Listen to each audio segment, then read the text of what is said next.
Hello again, fellow audiophiles. I am Wave Theory, and these are the Apos and Community Rock Lobster in-ear monitors. These are normally a $60 IEM, though they are on a promotional price as of the filming of this video for $50. Apos really tried to tune these for rock and metal lovers. Did they succeed? Yes and no. In some ways, I really think they nailed it. There is one key area where I think there is some room for improvement, which we'll talk about throughout the course of this video. This was sent to me for review by Apos Audio. Usually, Apos products have to go back. I don't know if that is the case on this one or not, given its low price and given that it is an in-ear monitor. They have asked nothing in exchange other than a fair and honest evaluation of this product and some affiliate links. So the links that you see down in the description where you can buy this will be affiliate links.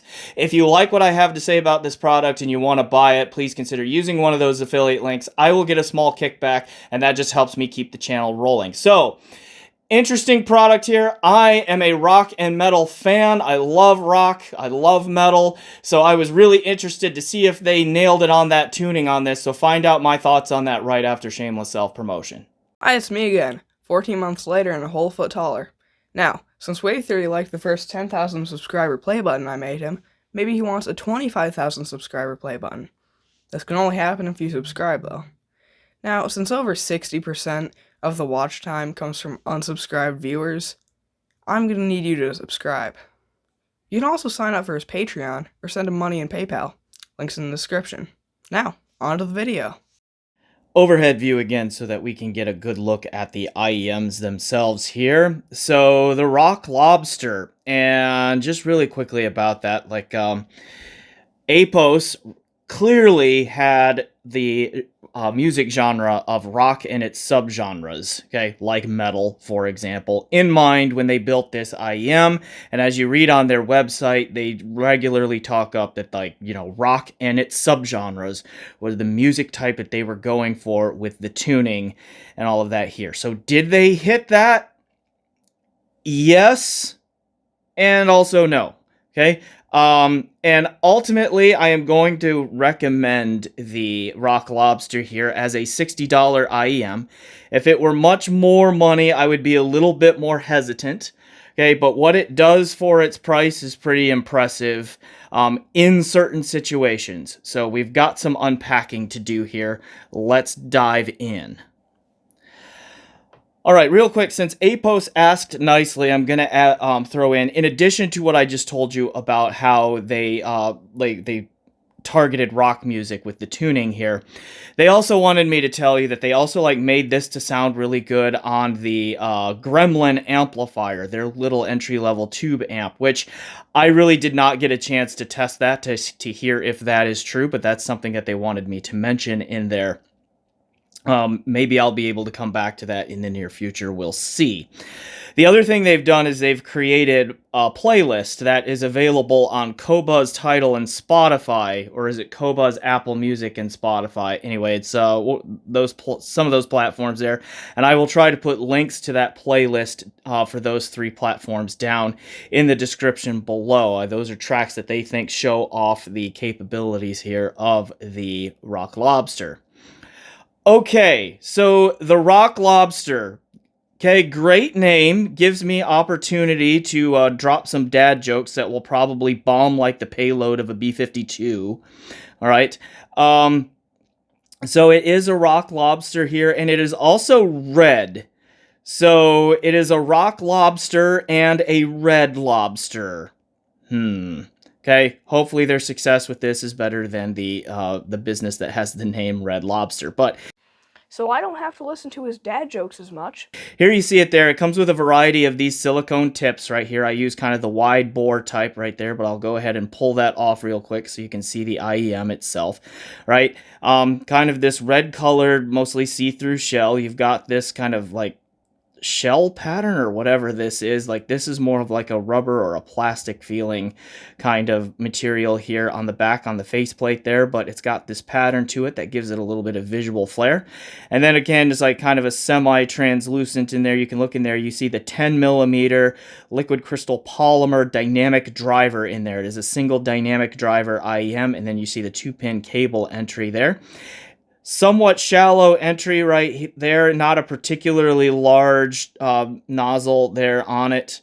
So the comfort for me was not too bad with my narrow ear canals. I actually would have preferred just a slightly deeper insert there, particularly on the left side, though I know they have to make them symmetric there because like when I was at the gym and moving around a lot, the left one in particular would routinely work its way out. Not too bad with these stock tips here. I also tried the Divinus vinyl tip right here, which actually worked a little bit better both sonically and fit for me, but of course that's always going to be a your mileage may vary kind of thing. All right, the $50 option, you get your choice. You can get, like, here is the stock cable, right? And actually the stock cable is pretty decent. Come on, tip, go back on there, okay? No, or not important at the moment. Okay, the stock cable is pretty decent. It looks like it would tangle a lot, but it actually doesn't. Okay, and it's got, okay, again, like the shepherd hook kind of curl around the ear right there. You see the 2-pin right there. It's got this nice sliding barrel over the split of the wires here that actually stays in place better than you think it does, but still also slides easily. Okay, so you can kind of like tighten it up around your head if you want to, or that sort of thing. Not the heaviest cable, but again, just for what it is, surprisingly tangle resistant, okay, in there. You have the option upon checkout for the currently $50, normally $60 option. You can get either the 4.4 millimeter Pentacon plug or the 3.5 millimeter single-ended plug, otherwise identical. Clearly, they sent me both. So you get your choice there again at the normal $60 US price. Right now, it's on the promotional $50 price. Okay, or for $10 more, you can get both cables there. And then why might you want to do that? Well, if you're gonna, these are pretty easy to drive. Okay, 32 ohm, 105 decibel per milliwatt sensitivity. You could probably plug it right into your laptop or a tablet if it still has a 3.5 millimeter headphone jack or so forth. You know, that kind of thing. You may want to go with this kind of cable if you're going to plug it into a DAP, like digital audio player, or a desktop headphone amplifier or something like that. There's a good chance you may want the 4.4 millimeter Pentacon balanced. Okay, otherwise they're the identical cable. And again, as far as stock cables go for an IEM of this price, I was pretty impressed with it. I thought it was pretty good, and I just used it, okay, which says a lot there. Okay, let's dive into the sound here. And overall, pretty good. Test gear real quick here. Most of my listening, this was plugged into the FiiO M21 DAP, which would have mostly been playing lossless or high-res FLAC files or DSD files locally from a micro SD card through FiiO's music player, or I would use that FiiO M21 as a Roon endpoint here at home, playing the same kind of files through Roon, though in the case of FLAC files, they could have also been streamed from Qobuz. All right, and then I also tried a little bit the, what's it called? The Death and Ray Clarinet, okay, plugged into my Galaxy S22 Plus smartphone, which is doing the filming right now. And I get using the Roon Arc, same kind of files and all of that through there. Got some time here, mostly with the 4.4 millimeter cable for those things. Okay. I also, just because it was kind of hilarious and I wanted to see what would happen, is I plugged this into my high-end desktop system for full-size headphones. All right. Sonor optical Rendu streamer as a Roon endpoint, direct USB into a Lampezator Baltic 3 DAC, and then XLR output from that through a switch, and then into my LTA Z10E amplifier. I plug these into the low output, I should say the high output impedance, low level output, okay, of the Z10E here. Okay, just to get an idea of how it would scale up on all of that. Okay. What did I find? Is the Rock Lobster tuned well for rock music? So the answer to this, again, is both yes and no. And that's going to require a fair amount of unpacking. So bear with me here for a moment. If you read through Apos's website on what they went for on the tuning here, is they really wanted the mid-range to not necessarily be forward, but have the resolution capability to resolve, like the different and separate the different guitar sounds from each other, to be able to like present the vocalist notably separated from the guitars, the drums, and all of that. So, rock music can get a little chaotic, right? Especially like metal when you get in there too. Like, because you can get a lot of aggressive sounds through the mid range.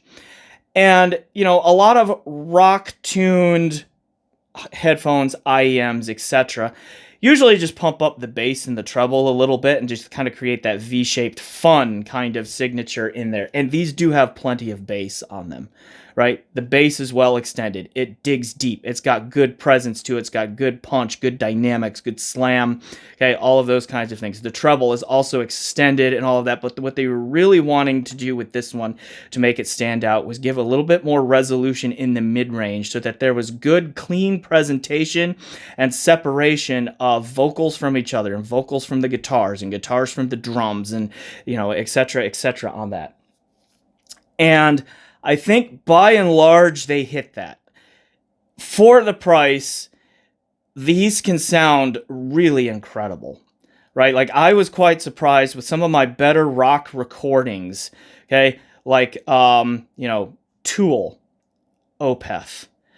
What are some other really good, like, rock and metal recordings? Ozzy, okay? Ozzy Osbourne, like the remaster of his No More Tears album. The remasters of Led Zeppelin, okay? Like the 24-bit 96 versions of those and all of that. That kind of stuff can sound remarkable on these things, where that mid-range is clean and smooth and far more detailed than you expect it to be for the price. And also the sound stage is like nice and big, and you've got nice holography and surprising amount of three-dimensionality to the spatial presentation and all of that in there. I mean, the performance ceiling on these things is incredibly high, and they scale up with source gear quality quite a bit. Because like when I plug these into that combination I talked about, like the hilariously overpriced for these combination of the Baltic 3 and the LTA Z10E there, oh my, I was really kind of blown away by how good these things are capable of sounding. Okay? Just the clarity, the precision, but also doing it while smooth and three-dimensional and that sort of thing. Like, in the performance ceiling on these, remarkably high. All right, are you ready for the butt? Here comes the butt. Okay, let's again drop it like the payload of a B-52. All right. The performance ceiling on these, or performance floor, on these, is also somewhat low. And this is where, like, I hesitate to give it just a huge ringing endorsement, because I did come across one fairly consistent flaw here. And that is that same mid-range, which can be a very real strength on really good rock and metal recordings and that sort of thing, is also its biggest weakness, because you get into less good recordings and there can be a very uncomfortable glare to my ears on here. And that's unfortunate, because you know how much rock and metal out there is poorly recorded? A lot. Okay? A lot of it. All right. So, yeah, let's see. A couple of examples I have. Mastodon. I love the band Mastodon, right? But I know that, like, their track off their Hushed and Grim album, which is a more recent one. I mean, it's still like 3 years old now, but it's like their most recent album, I think. By the way, Brent Hines, rest in peace. Okay. The track Tear Drinker, in particular, from that album, very harsh and fatiguing through the mid-range, and that is like amplified through these. Okay, like these are not a mid-range forgiving IEM there, and they could get harsh and fatiguing on that track, and again, like a lot of other tracks, like another rock band that is amazing, an amazing band, but man, their stuff can sound like crap. Oasis. Okay? Great band. Love their music, but boy, the mastering on those albums, as classic as they are, not the best. Okay? And these are just like, they're kind of like microscopes on the weaknesses of those recordings, and it gets very fatiguing very quickly on that to my ears. Now, this mid-range glare and fatigue can be mitigated somewhat. Like these Divinus vinyl tips were smoother on that. They were less fatiguing, less quickly, okay, than the stock tips for me on stuff like that. Okay, but all they really did was delay the inevitable. It still happens. Higher quality gear, like again, back to that Baltic 3 LTA Z10E combination, delayed that glare, made it a little less forward and fired down my ear canals, a little less aggressively, but it still very much ended up creeping into the presentation on there and getting a little bit fatiguing in there. Okay. So that to me is like the big caveat with these. But it bears repeating that, again, the performance ceiling on these, you get the right music with the right quality of recording on these, and they can really, really excel well beyond what they should be capable of excelling for the price. But again, once it goes off the rails, they will do nothing to help. Okay, and that's the downside here. So the other thing about it that I noticed here is that most of the time, like with the FIO M21 DAP, where these things got the most time for me, I was usually okay. Like I could hear that there was that little bit of glare and harshness on a lot of rock, and I listen to a lot of rock and metal, guys, like a lot. Okay, that on a lot of that kind of music, you could hear the glare that it was in there, but it wasn't too bad. It wasn't really fatiguing. Like I could get through an hour to an hour and a half long workout at the gym, depending on what I was doing there at the gym that day, and generally be okay. Okay. I was mowing the lawn wearing these through the M21 DAP. Okay, fine. All right. I could hear that glare and all that. Where it really started to get to me is like when I started to sit down and do critical listening. Like to me, with a lot of rock and all of that, these are not going to be great for critical listening where you're really trying to pay attention and or get lost in the music, and that's the sole focus. That is the activity you are doing. Because of that mid-range glare, it gets in the way a little bit. But for the background listening while I was doing something else, okay, then I'm not really complaining about it.